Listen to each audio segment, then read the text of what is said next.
Casi todos los países de América Latina y el Caribe se reunieron en la 9ª cumbre de la CELAC, el organismo que congrega a la región.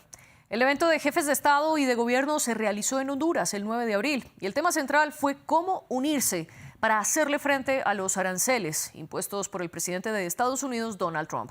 Ante esto, las dos economías más fuertes del grupo, Brasil y México, abogaron por una alianza para que los latinos puedan tener una única voz en el nuevo orden mundial. Esto dijeron sus líderes. Hay muchas inversiones en Brasil y ahora estamos preocupados por las decisiones unilaterales del presidente de Estados Unidos. Cada día anuncia una medida diferente y no sabemos qué efecto devastador puede tener esto en la economía, incluso en la estadounidense. Inclusive na própria economia americana, ninguém pode dizer que vai ser bom ou que vai ser. Nadie puede asegurar si será bueno o malo, porque hay que ver cuánto costará en términos de precios de productos y relaciones multilaterales. Me parece que está ficando cada vez más. Parece evidente que se trata de una disputa personal con China. Pessoal com a China. Les invito que la CELAC convoque una cumbre por el bienestar económico de América Latina y el Caribe para hacer realidad una mayor integración económica regional sobre la base de la prosperidad compartida y el respeto a nuestras soberanías. En esta cumbre, el presidente colombiano Gustavo Petro asumió la presidencia pro tempore de la CELAC, pero no todos estuvieron. De los 33 países que hacen parte de la comunidad, faltaron 3, Nicaragua, Argentina y Paraguay. Los mandatarios de estos dos últimos, Javier Milei y Santiago Peña, decidieron no asistir y en cambio tuvieron un encuentro ellos dos en Asunción. No consideran que la región deba responder en bloque a los aranceles, pero incluso con su ausencia, la CELAC emitió la llamada Declaración de Tegucigalpa. ¿Servirá de algo? ¿Habrá una respuesta cohesionada de los latinos y los caribeños? ¿O el bloque está muy dividido por dentro y esto afectará su respuesta? Esa es la discusión del debate de hoy. Yo soy María Clara Calle y les doy la bienvenida a ustedes, nuestra audiencia, y también a nuestros invitados. La primera de ellas está en Montevideo y se trata de Valentina Starkovich, internacionalista, posgraduada en Comercio Internacional y candidata a magíster en Ciencia Política por la Universidad Torcuato Di Tella. Y en Ciudad de México se encuentra Fausto Pretelín Muñoz, analista económico y editor de la sección internacional de El Economista. Y también a ustedes y a nuestra audiencia les recuerdo que estamos en redes sociales como @France24-ES. Mi cuenta personal es @MariaClaguirre. Y también los invito a que escuchen el podcast del debate. Lo pueden encontrar en sus plataformas favoritas. Estamos en Apple, en Spotify, en Deezer y en TuneIn. Valentina, comienzo con usted. ¿Cuál es su primera aproximación y su primera conclusión de esta cumbre de la CELAC? ¿Funciona o no funciona? Bueno, en primer lugar, creo que una cuestión es que hay que ejercitar un poco la paciencia con esto que está sucediendo, ¿no? Respecto a Estados Unidos. Es una señal un poco fuerte, por decirlo de alguna forma, en términos políticos, en cuanto a una señal de diplomacia presidencial. Es como el primer gran momento en el cual tenemos, bien se mencionó y demás, estaba la presidenta de México, Claudia Sheinbaum, el presidente de Brasil, Lula, que son las dos economías más grandes que están en ese momento de tratar de unirse y al mismo tiempo hacer un poco un frente y llevar un poco la voz cantante. Ahora toma la posta Colombia, Uruguay, que si bien no es un país que pueda decirse, es tan decisorio en muchas cosas, obviamente por el volumen, el país y lo demás, pero es como incluso la primera carta de presentación que tiene el nuevo gobierno de Yamandu Orsi.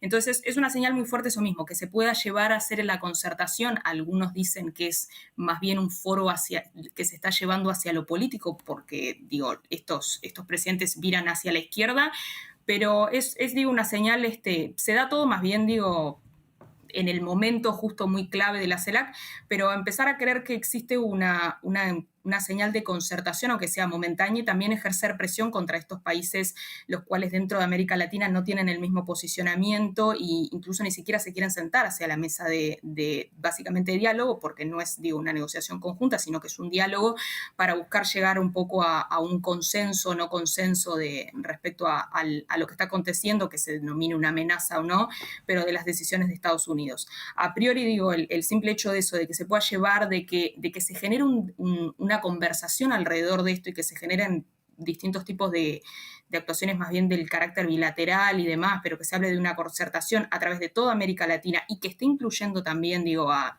obviamente a Centroamérica. generalmente digo, cuando hablamos del cono sur o algo de eso, está el Mercosur, hay otros tipos de foros, hay otro tipo de integración, pero es la primera vez, digo, que en este momento que se pueda hablar de que hay una intención y hay una preocupación existente en eso. Lo demás, por ahora, bueno, eso mismo, va a haber que ejercitar un poco la paciencia porque lo propio que está sucediendo con Estados Unidos nos obliga un poco a decidir, a empezar a tomar acción, pero al mismo tiempo a vislumbrar qué es lo que está pasando. Y ya vamos a analizar qué tanto están ejercitando la paciencia los miembros de la CELAC y también volveremos sobre ese punto que usted mencionaba, Valentina, de ejercer presión sobre parte de los miembros de la misma CELAC para lograr una cohesión. Pero antes de discutir en profundidad estos puntos, también le doy la bienvenida a Fausto a este programa. Un placer volver a contar con su presencia aquí. ¿Cuál es su aproximación a esta cumbre de la CELAC? ¿Sirve, no sirve? O como dice Valentina, hay que ser pacientes. Les envío saludos, Valentín y María Clara, gusto en saludarles. Buenas tardes. Mire, sin lugar a dudas, la CELAC es un mecanismo muy dogmático que de alguna manera, como dice Valentina, sí, está muy bien que se reúnan. Sin embargo, yo les podría asegurar que en el caso de la presidenta de México, Claudia Sheinbaum, tiene unos acuerdos con Donald Trump mucho más allá, o sea, muy pragmáticos, más allá del dogmatismo que puede presentar la CELAC. Cuando nosotros escuchamos que van a pedir en bloque una negociación, quizás así como lo está haciendo la Unión Europea, sobre tema de fijación de aranceles en caso de que se incremente o que vaya creciendo más efectivamente estos latigazos de Donald Trump, creo que está muy dividida la región. En el caso de México, insisto, es muy pragmática la presidenta. Creo que está recogiendo el guante que le deja López Obrador de 6 años de una diplomacia dogmática y no de Estado. Muchos problemas con 3 países, 3 embajadores mexicanos declarados non gratos. Creo que el discurso merece más de un concurso de poesía o de oratoria que de realidad. Carece de realismo la CELAC, carece de realismo porque en realidad lo que escuchamos el día de ayer fue, sin estar Estados Unidos, una crítica constante hacia Estados Unidos. Está bien. Sin embargo, me parece muy lamentable que no se hable nada de 3 dictaduras de la región. 3 dictaduras como la de Venezuela, como la de Cuba y como la de Nicaragua, que generan componentes de migración y muchos problemas. Y de esos temas no se hablaron, ni tampoco de los temas de derechos humanos, de la violación de los derechos humanos en muchos de los países de la región. Creo que si no hay un reconocimiento de la realidad, no se puede avanzar. Voy a retomar este último punto que usted menciona. Usted afirma que la CELAC carece de realismo, que incluye a Venezuela, Nicaragua y Cuba sin hacer mención a la situación de derechos humanos en esos países y que, por el contrario, el organismo se dedica a criticar a Estados Unidos. Aquí simplemente un dato de contexto. La CELAC fue fundada hace 14 años, liderada también en su momento por el presidente de ese momento, Chávez, y en contraposición a Estados Unidos. Era una especie de organismo de Estados americanos, OEA, pero sin la presencia de Estados Unidos. Y esto continúa hasta hoy. Washington no hace parte de la CELAC. Valentina, ¿qué le responde usted a Fausto cuando él dice que este organismo carece de realidad y lo que allí se discuta un poco pierde solidez precisamente por estar desconectada de situaciones políticas críticas en la región? Yo creo que eso es cierto. En realidad, retomo un poco lo que Fausto menciona de eso de capaz de dogmatismo incluso. Es un foro en muchas cosas, que era lo que mencionaba, para hacer diplomacia presidencial. En el caso, por ejemplo, uruguayo, es la primera vez, en efecto, que este gobierno se presenta a este tipo de foros donde están todos los presidentes de la región. Es como una carta de presentación para afuera y también para adentro de cómo sería o no su política exterior. Y vivimos un momento donde, en efecto, la diplomacia presidencial acá en América Latina tiene como una impronta muy fuerte quizás, pero ahí uno se empieza a preguntar, ¿es porque estamos haciendo una política exterior y estamos tomando decisiones o simplemente porque termina siendo de querer buscar un líder que la región nunca lo ha tenido y no lo puede tener? Lo que sucede, incluso la propia declaración de Tegucigalpa que se hizo muy discutida, ya salió Paraguay, Argentina, los primeros obviamente muy, muy detractores al respecto a marcar la cancha. Pero quizás ese es el grave problema que tiene la integración en sí latinoamericana. El propio inicio de la CELAC enmarcado en una era donde, los gobiernos tenían mucha más concertación, donde estaba obviamente Hugo Chávez en aquel entonces, independiente de la valorización que sea, que ejercía una determinada intento de tener una especie de liderazgo en una región que no tiene un líder y que tampoco tiene un rumbo en términos de integración. Imitar o siquiera querer llevarse hacia lo que hace la Unión Europea, que incluso muchas veces la propia Unión Europea se la cuestiona de hasta qué punto sus decisiones y sus organismos y lo demás y sus diferentes mecanismos pueden llegar a hacer una diferencia. Latinoamérica no puede concertar a veces cuestiones tan simples y pretender que ir a la CELAC a hablar de una cuestión económica cuando no es solamente un problema económico, es una cuestión, digo, que toca todas las aristas, incluso las que se llaman hoy en día nuevas amenazas y amenazas híbridas. Lo único, digo, y es lo que se aboga constantemente y todos los presidentes en sus discursos lo decían, el hecho de que sea una zona de paz y demás, más en menos que querer hacer mención a Estados Unidos, obviamente, digo, países como Brasil, como Cuba, incluso que fue el único que dentro de estos países más controvertidos respecto a sus regímenes de gobierno se presentó, hablan, digo, de Estados Unidos obviamente quizás como un enemigo a vencer y después otros países con los cuales en realidad prefieren medirse. Sheinbaum, obviamente, que era también lo que decía Fausto, tiene su relación mucho más dinámica porque está enmarcada incluso en otra relación mucho más bilateral, digo, a través del NAFTA, incluso con Canadá y todo, pero digo, vive otro contexto respecto a lo que son los contextos en sí de América Latina. Es una región, es algo que se dice hasta el hartazgo, desigual. Entonces, ese es el problema de intentar tener una conversación conjunta, ¿no? Usted habla de que este es un espacio para la diplomacia presidencial. Siendo así, ¿qué tanta validez puede tener la decisión de la CELAC y la declaración final, Valentina, teniendo en cuenta que de los 33 países miembros, 3 estaban ausentes? De esos 33, únicamente 11 tuvieron a sus presidentes y sus jefes de Estado en representación. El resto estuvo a través de cancilleres. Y, por ejemplo, no estuvieron mandatarios clave como Nayib Bukele de El Salvador, ni Gabriel Boric de Chile, ni Daniel Noboa de Ecuador, ni Dina Boluarte de Perú, y tampoco Nicolás Maduro de Venezuela. Con estas ausencias y sin la presencia de Argentina, Paraguay y Nicaragua, ¿se pudo haber tomado esta declaración conjunta, Valentina? En efecto, no. O sea, digo, hay una cuestión de esa necesidad, obviamente, de tener que llevar y de que el logro al final o no logro se tenga que plasmar a través de una declaración. La declaración, si uno lo lee en algunas cosas, recoge, digo, cuestiones que son muy vagas y son muy lapsas y en un mundo donde en efecto se precisa un pragmatismo, hablar de derecho internacional y de respeto y lo demás es algo que todo el mundo ya se sabe. ¿Por qué volver a ponerlo en palabras? Y obviamente, digo, en especial Milei, digo, la declaración hace efecto de cuestiones de género, equidad, cambio climático, con los cuales Milei no está de acuerdo y lo ha dicho un poco hasta el hartazgo, ¿no? Forma parte de su agenda y de su agenda de política exterior y de su agenda de gobierno en sí. Pero que ya per se tengan que salir dos presidentes a hacer una declaración donde están diciendo que no están de acuerdo y están incluso cuestionando, que es lo que se cuestiona, ese manejo del consenso, alegando que no hubo siquiera un consenso. O sea, ya no es una cuestión de estar de acuerdo, no hay un consenso, dificulta muchísimo la propia credibilidad y empieza obviamente a crecer esas voces contrarias donde dicen que simplemente, digo, fue como una especie de club donde países dentro del mismo alineamiento político se reunieron. Pero después pasa otro caso como la cuestión de Boric, que, bueno, Chile siempre ha sido un país muy reticente en términos de integración, así lo es, digo, ellos no forman parte salvo la LADI, pero digo, formalmente, digo, en estos mecanismos más profundos de integración no están parte, y un Chile que obviamente, digo, Boric está teniendo dificultades internas, no solo en términos de su liderazgo, sino también, digo, de que se le vienen próximamente unas elecciones y el país está muy dividido en cuanto a qué rumbo político va a tomar. Sí.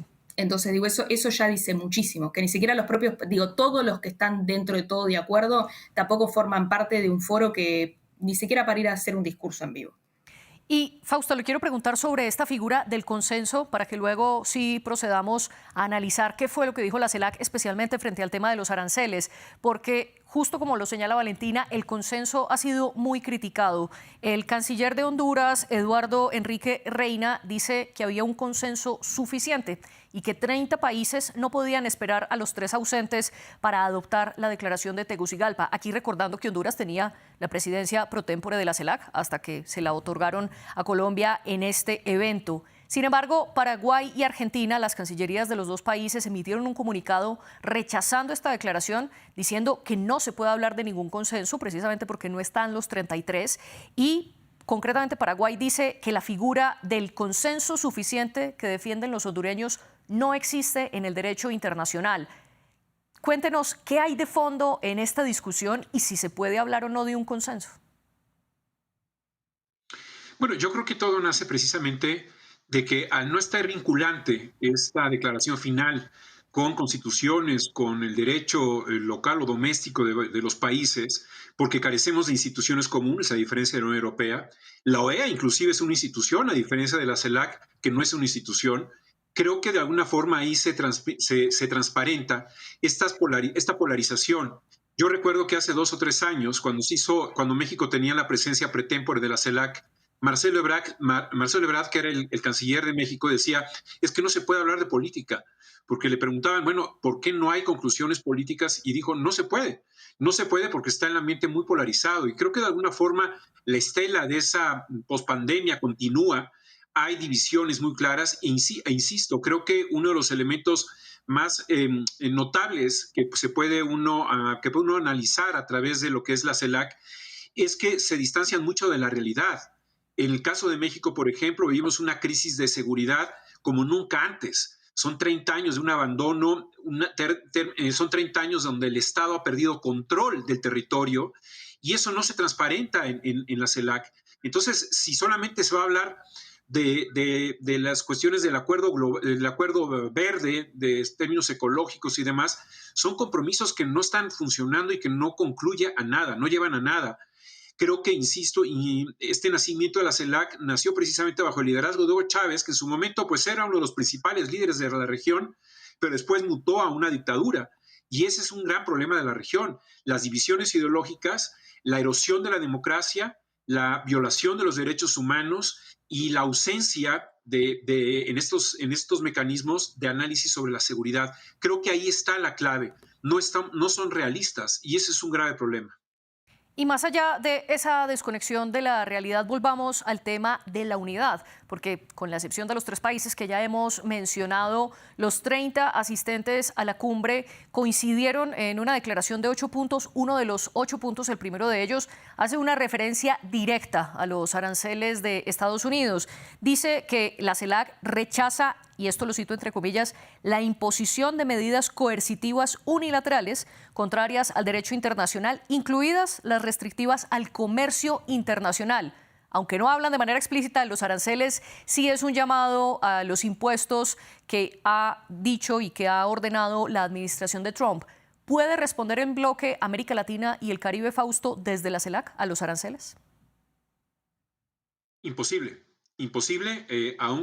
Como está actualmente la composición ideológica en las presidencias de América Latina y el Caribe, me parece que es imposible. Usted lo mencionaba hace unos momentos con Argentina y con Paraguay, que están en desacuerdo de la declaración final.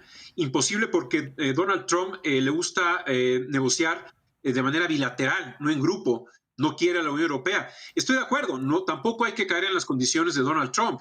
Por cierto, Donald Trump pues, es un personaje que quizás aspira a convertirse en un personaje similar a los autócratas de América Latina, como Nicolás Maduro, como Díaz-Canel, en el sentido de que no creen en los contrapesos, no creen en la justicia, que de alguna manera pudiera estar despicando los ojos, cuestionándoles como está ocurriendo en la corte allá en Estados Unidos. Entonces, creo que en este momento no hay condiciones de cohesión, de unidad en América Latina para actuar en bloque. No veo a un Milei junto a Xiomara Castro en Honduras firmando un documento en donde diga nosotros vamos a imponerle un 10% de aranceles a los productos que importa Estados Unidos de nuestros países. En ese sentido, creo que hablo de una enorme fragmentación y creo que de una enorme crisis democrática de muchos de los países de nuestra región.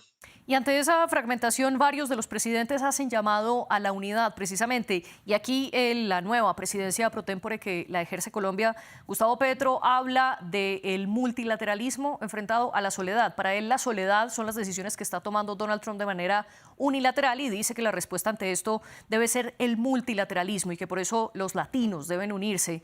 Valentina, Fausto no lo cree posible. ¿Y usted qué opina frente a esta respuesta en bloque a los aranceles de Donald Trump? ¿Puede llegar o no?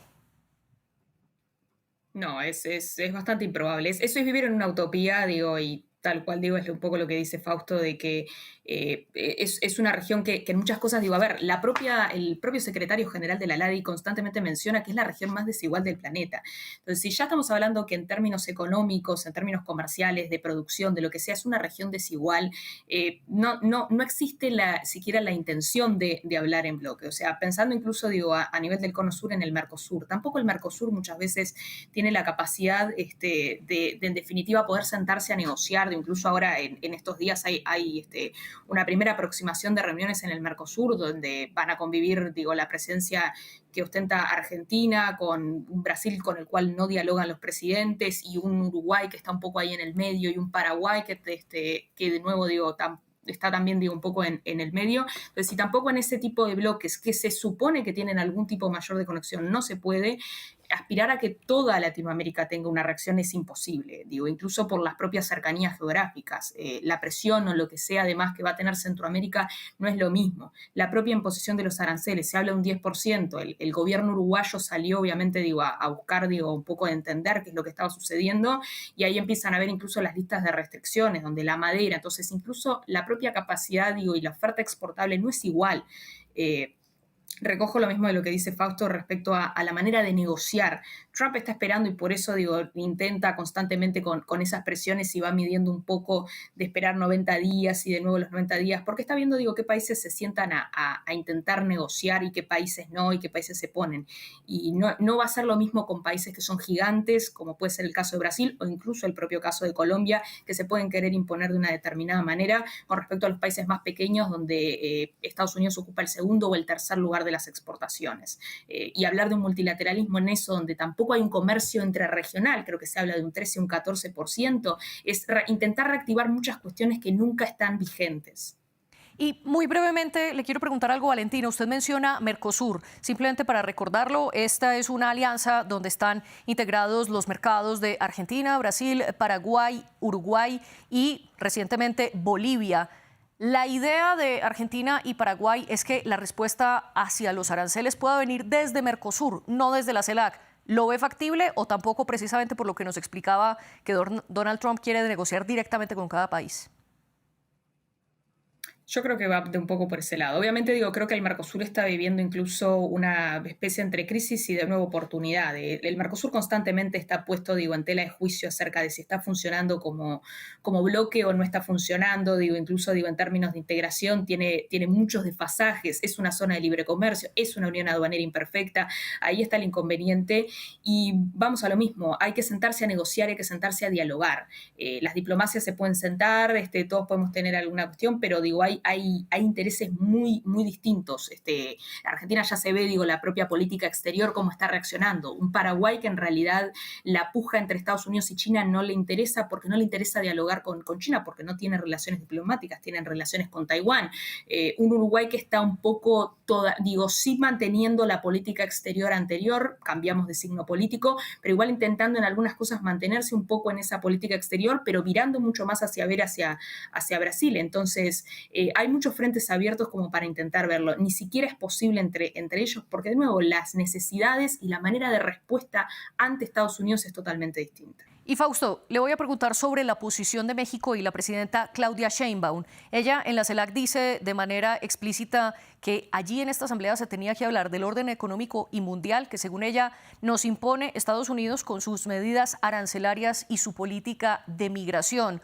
Pero ¿realmente quiere México ir en bloque, sobre todo teniendo en cuenta que hasta ahora los productos que están incluidos dentro del acuerdo del Tratado de Libre Comercio entre Canadá, Estados Unidos y México están exentos de cualquier porcentaje de aranceles? Esto hace, por ejemplo, que los aguacates, el café, las partes de vehículos que envía México hacia Estados Unidos no tengan ningún tipo de gravamen, a diferencia de lo que ocurre con la gran mayoría de los países latinos y caribeños. ¿Realmente quiere México ir en bloque o le conviene más seguir teniendo este pragmatismo del que usted hablaba y hablar directamente con Washington? Mire, le voy a poner un ejemplo. Cuando recién entró Donald Trump a la presidencia nuevamente en enero pasado, Ursula von der Leyen, la presidenta de la Comisión Europea, avisó públicamente que ya había concluido el acuerdo global entre la Unión Europea y México, la renovación de ese acuerdo firmado en el año 2000. Bueno, al día siguiente la presidenta de México dijo, no no hemos concluido el acuerdo. Y la verdad la tenía Ursula von der Leyen. Sí se acordó, sí se terminó el acuerdo, solamente faltan las firmas, está cerrado, ya no se va a reabrir. Y en ese sentido habla del temor, del miedo, de la enorme sensibilidad que tiene, de realismo quizás, Claudia Sheinbaum, de que el 84% del comercio que tiene México con el mundo lo tiene con Estados Unidos. Si Donald Trump termina con el TEMEC, el acuerdo de Canadá, Estados Unidos y México, México se queda sin su seguro de vida, que es precisamente ese acuerdo comercial. Entonces, México le ha dado militares en la frontera con Guatemala, militares en la frontera con Estados Unidos, ha hecho decomisos de fentanilo, ha hecho expulsiones de narcotraficantes mexicanos que llevaban 30 años en la cárcel. Uno de ellos mató a uno que fue agente de la DEA allá en Guadalajara, en Jalisco, Enrique Camarena, y eso le ha dado posibilidad de negociar a la presidenta de México con Donald Trump. Es decir, Trump sí le ha sacado muchos activos a México, mucho más que a Canadá. Y a Canadá le ha dado lo mismo que a México. En ese sentido sí existe esa asimetría. Mi conclusión a su pregunta es, lo veo muy difícil que en términos comerciales vaya a poner en riesgo la presidenta de México, el TEMEC, y entonces está dando todo prácticamente a lo que le está pidiendo el presidente Donald Trump. Es muy, muy utópico el hecho de que haya ido a Tegucigalpa a pues leer un discurso, sí, muy emotivo quizás, muy emocional, pero en realidad muy dogmático y poco realista. Y conectando también con ese realismo, usted bien lo dice, México es el mayor socio comercial, Estados Unidos es el mayor socio comercial para México. Esta realidad se repite, por ejemplo, con Colombia, donde su principal socio también es Estados Unidos, pero en otros países de la región, como Brasil, Chile, Argentina, incluso la misma Colombia, China es o el primero o el segundo socio comercial con el que más exportan e importan. En este sentido, Fausto, quiero preguntarle, estos aranceles de Trump, el intento que ustedes califican de dogmático de la CELAC de unirse en contra de los aranceles, ¿puede hacer que la región vire hacia una alianza con China? Sin lugar a dudas. Lo que decía Valentina en sus momentos es importante. Yo agregaría la mala relación que existe entre Milei y Lula, pero de alguna forma lo que usted menciona, María Clara, es que los principales socios comerciales para esos países son China, o es China. Si China sufre el latigazo de Estados Unidos, que es absurdo, de más del 100% de los aranceles, es claro que va a haber una ruptura ahí muy clara, en donde Estados Unidos también va a poner mucha atención en la región de América Latina para castigar a aquellos que están de alguna manera mucho más aliados y más cerca de China que de Estados Unidos. Y ahí Argentina y Brasil van a decir, bueno, pues si nos estás tratando muy mal, como lo estás haciendo, pues tenemos que ir a los brazos de China. Y en ese sentido creo que es una diplomacia muy realista, en el sentido de que el comercio de esos dos países particularmente está muy vinculado con China. Entonces, yo insisto, creo que Estados Unidos está en una mesa de negociación bastante absurda por el tema de los aranceles, que a quien está también dañando mucho es Estados Unidos. Entonces, yo creo que a corto plazo el tema de los aranceles va a tener que desaparecer, porque estar de alguna manera hablando de los aranceles durante un año va a ser muy desgastante para los mercados y sobre todo que no genera certidumbre, genera mucha incertidumbre y eso habla de alguna manera que va a provocar, ¿no?, que algunas variables macroeconómicas caigan en muchas partes del mundo. Y Valentina, quiero preguntarle muy brevemente, ¿esto puede acercar más la región hacia China y sobre todo fortalecer una práctica que se llama nearshoring, que es trasladar las cadenas de producción de China mucho más cerca a países latinoamericanos para que sea mucho más barato producir ciertos suministros? ¿Eso se puede fortalecer con la situación arancelaria que está viviendo la región en este momento? Yo creo que en realidad la región ya está, es un poco lo que decía Fausto, está muy apegada a China, quiéralo uno o no. O sea, en términos comerciales, digo, esa alianza con China, esas ofertas exportables.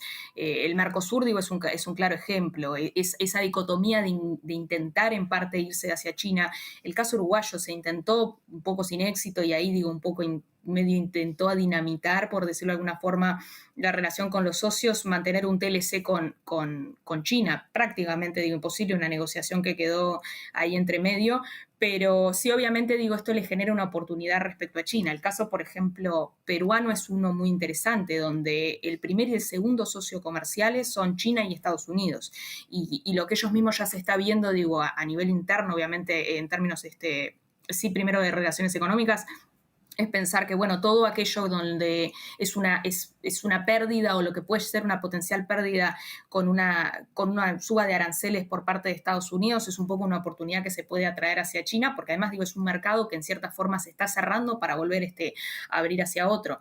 En términos de obviamente, digo, de cambiar, digo, ya la cuestión de empezar a hablar de empresas y demás y eso, creo que también hay que ver las particularidades con la cual China se maneja con cada uno de los países en términos de qué es lo que instala, qué tipo de inversiones está realizando, porque hay en países, digo, vuelvo a la cuestión, Brasil, Uruguay, son países con los cuales ya están intentando tener otro tipo de relación, que son, digo, parte de la franja de la ruta de la seda, ya más llevando, digo, hacia otras cuestiones culturales para, en efecto, estrechar otro tipo de vínculo.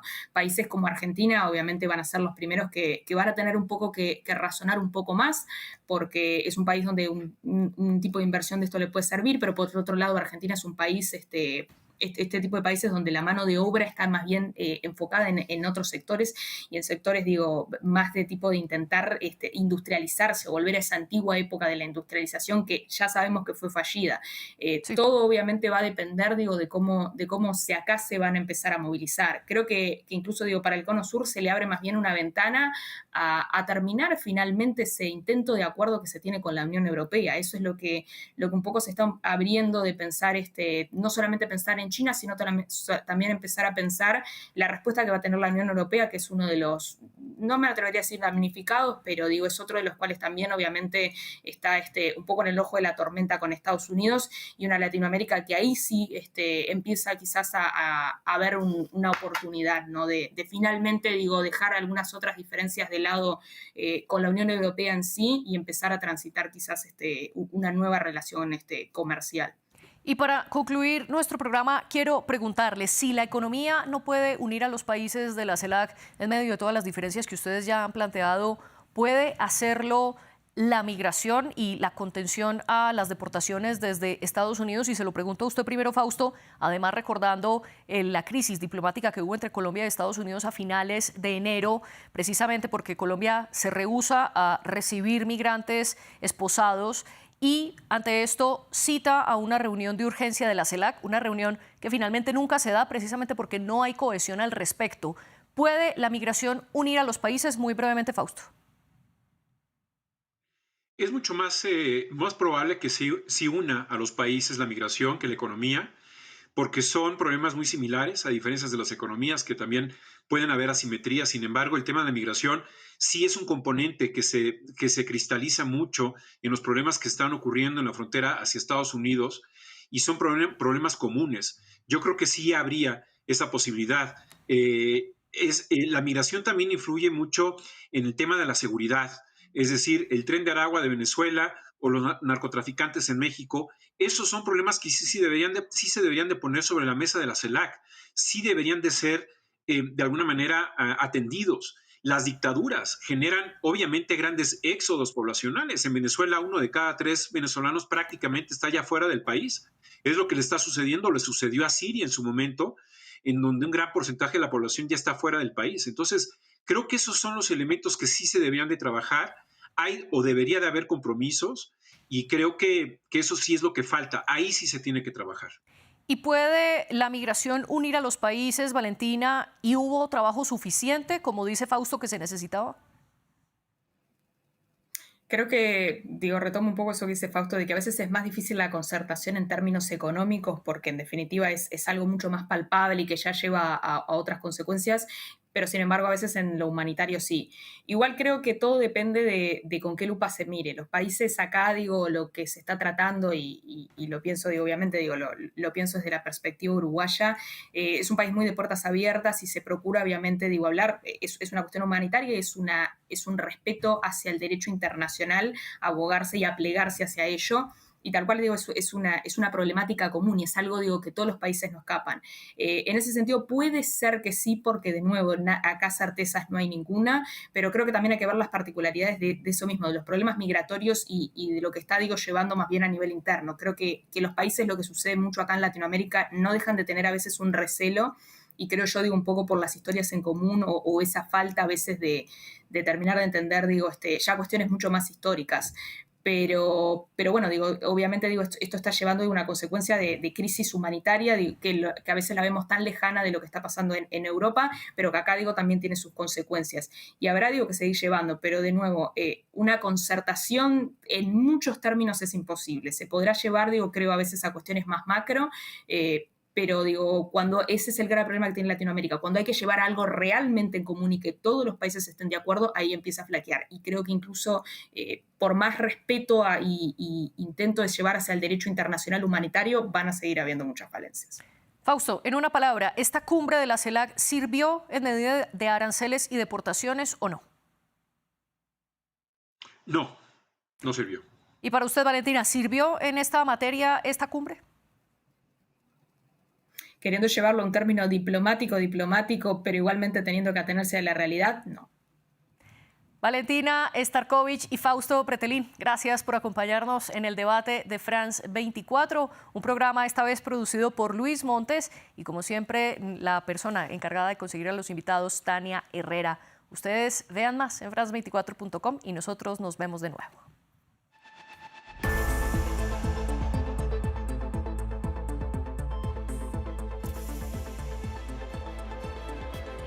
Grandes reportajes de nuestros corresponsales. Que se expandió como una pandemia. O sea, empezó a haber gente muerta por eso. Historias exclusivas que llegan al corazón de los hechos. Aquí solo tenemos los que cometieron el hecho criminal. Nos tomamos el tiempo para comprender mejor el mundo. Reporteros, un programa premiado en los 5 continentes. Por France 24 y france24.com.